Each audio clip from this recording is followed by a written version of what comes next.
I am with paracyclist James Ball, and we're at the National Cycling Centre in Manchester.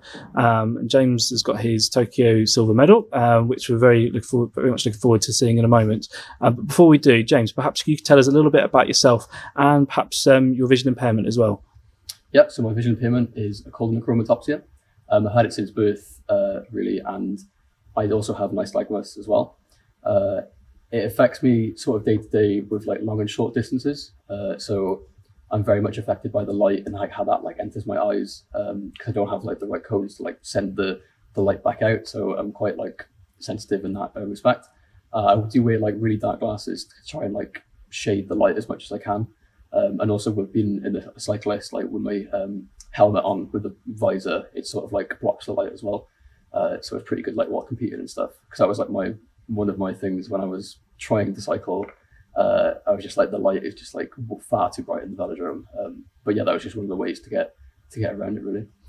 And I mentioned that you've been to Tokyo, and at the minute, 1st of July, I'm still waiting to find out what the squads are going to be for Paris this year. Yeah. But before all of that, before any kind of international tournaments and events, how did you get into paracycling? What was your entry into paracycling?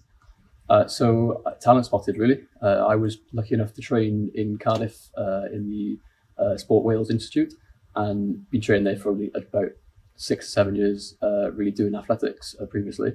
And I was lucky enough to have the sort of rehab and a great team behind me there, and that is what led to then paracycling. So I got a call off. Anthony Hughes got in touch with somebody at British Cycling, and they came to the Sport Wales and actually tested me there and then on the turbo. It's crazy, like I didn't really think cycling was for me, because I was more like athletics based, what I thought. And yeah, and that just led me down a crazy path then to what we're doing now. But yeah, it was all from like literally a phone call. I know Anthony said like I got an athlete who may or may not fit the bill, and yeah, that's what led to this, really. And what do you love about it? Because it's not just I enjoy cycling and sort of turning up and doing a few races. It's actually the commitment behind it. Coming to the centre here sort of 4 or 5 days a week, there's a lot to it. What is it about that you love that makes you keep coming back day after day? Just the thrill of actual being on the velodrome. So yeah, if you can ever get a chance to experience it, I highly recommend it. Going around the corners at 40, 50 miles an hour is truly something special. And just actually being on the tandem bike itself. So sort of like, I know you got to put your trust in the pilot like 100%, but it's that sort of like teamwork and doing it together with somebody else. Like I quite like the team aspect.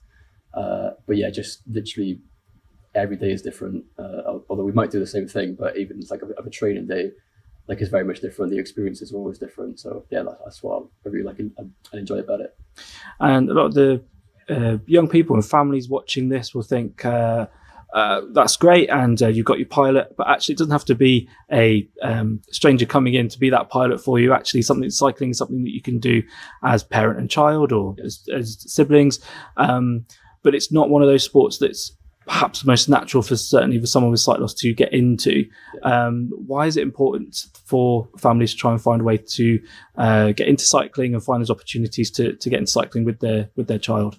Yeah, so it doesn't really have to be about sport. It's just general well-being, really. Like even tandem in the park, do you know what I mean, is a very good place to start. And who knows, that could like then lead to then being taken up as a sporting hobby, and then progressing it then to an athlete who it could, like, who knows. But yeah, like I think like the actual aspect of cycling is just to be, I don't know, just to get you fit, really. And I feel like that's really important.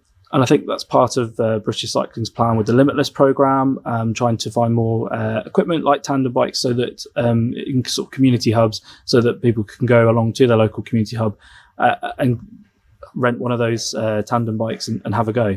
Yeah, I'd definitely say just give it a go. Yeah, wherever your local velodrome is as well. Like they always do taster sessions to like any member of the public, really, whether it be para or not. So yeah, just definitely look to where the nearest velodrome is and see what they offer.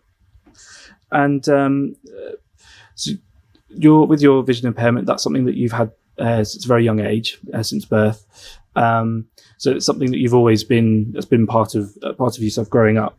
So at school, especially with school sport, how was that experience for you? Because we've spoken to other athletes where there's a lot of frustration around what their school sport experience was like, even though they ultimately become very successful athletes. What was that experience like for yourself? A mixed bag, really. I mean, yeah, like I said to you earlier, like, looking back on it now, probably wasn't the best, but also I knew I wanted to do some sport or be sporty, but it was not like within ball sports. So like that's what the main, like I really enjoyed track and field. Like I was really good at that. But yeah, when it comes to like more the ball sports and stuff, I did struggle a bit with that. But to be fair to my teachers and stuff, in Costa Giliog Comprehensive, they were good as gold to me and made sure I was like sort of involved with everything. May not have been every time, but yeah, like more fun than it. Just like, and my friends as well were like a big part of it in like helping and making it as good as it could be, really. Did you have any classmates or other students in the school with sight loss, or was it the classic that we get with a lot of young people that we work with, that they tend to be certainly the only one within their class, possibly even the school? Yeah, so yeah, I was well, definitely the one in my friendship group, and I was has a disability. But yeah, and in the actual school, there was, I think, one or two others, but yeah, it was very minimum to what. Something that your teachers didn't come across very often then? No, not really. No. So I kind of had like sort of like a helper that would be with me in school anyway, and like simple thing. I know it's like all changed now. It just proves my age, but just like writing stuff from the board, that was like very helpful. And I don't know, it just kind of, the teachers sort of adapted to that then, and sort of like got to know me on a personal level, and it was easier then. But it was a bit hard initially, but then the sort of more I got into it, yeah, the better it was. And obviously, very successful paracyclist. You mentioned athletics. Any other sports that you have either been tempted by in the past, or possibly as only in a few years' time, if this retirement looms, any other sports that you might want to get involved in? So yeah, I used to do swimming as well. Really enjoyed that at a young age, and yeah, just athletics was my main sport, really, which I enjoyed doing. Like I said before, like I never really paracycling kind of found me. Like I didn't really know much about it when I was getting into it. So that was like a big shift to me as well. Sort of like it's a whole different way of training, and obviously the sport is completely different. But yeah, they were my main like three sports. And you mentioned sort of the talent ID sort of opportunity was your route into the sport, and at VICTA, we are growing our sports activity. We've always done lots of sports activity, but we've been really growing that over the last few months.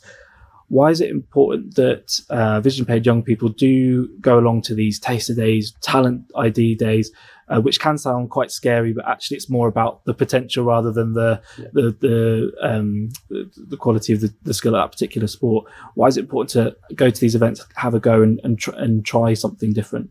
I'd say because you never know where it's going to lead. I mean, I wish I had those sort of like days when I was growing up as well. And also to be in an environment with a lot of other people with disabilities like yourself, I feel like is really important as well, because sometimes I might feel a bit individual, and it's nice to be in a room, with all the people like kind of like yourselves really, and going through the same stage of life. And yeah, you don't know if you might try sport and not like it, but at least and it's just the place you probably will find the need to grow then, and you get this.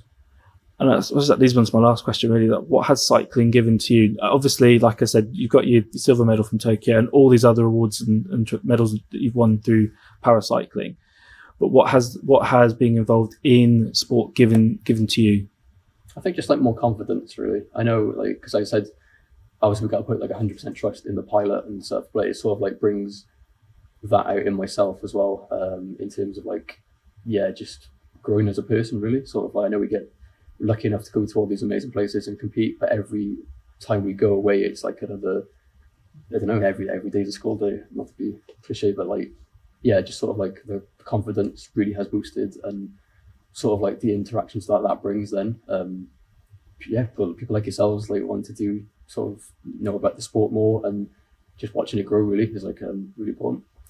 I lied, that's not going to be quite my last question. My last question is going to be, how's your French? Trying to think of something funny. I got nothing. It's very bad. No. I don't have long to learn.